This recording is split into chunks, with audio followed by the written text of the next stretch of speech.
जय श्री महाकाल. दिवस तर तोच होता, पण व्हिडिओ हा दुसरा होता, म्हणून उज्जैन डे 2 झाला. कालभैरवच्या दर्शनासाठी आल्या तिथे काही राजस्थानी बाया आल्या होत्या, ज्या आपल्याच लँग्वेजमध्ये छान गाणं म्हणत होते. पण सगळे लोक त्यांच्याचकडे पाहत होते. कालभैरवचे दर्शन तर झाले. उन्ही होती, पण तेवढं काही वाटत नव्हतं. ते म्हणतात ना, आधी थोडं कष्ट घेतल्यानंतर नंतर आरामात जाते.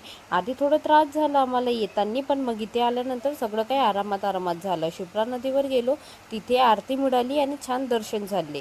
त्याच्यानंतर आम्ही हरसिद्धी माता मंदिर गेलो, तिथेही छान आरती मिळाली आणि आरामात दर्शन झाले.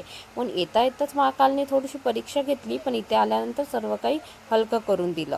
शिप्रा नदीच्या घाटावरती छान दिवे सोडले आणि पूजा करून घेतली. आरतीचा आनंद घेता घेता आरती कधी संपली समजलंच नाही. त्यानंतर चालता चालता थोडं समोर आलो तर हरसिद्धी माताचं मंदिर मिळाला. तिथेही आल्यावर आरती सुरूच होती. मग आरतीचा आनंद घेतला आणि दर्शन करून घेतले. गर्दी मात्र खूप होती, पण दर्शन सहजपणे चांगल्याने झाले. जय श्री महाकाल.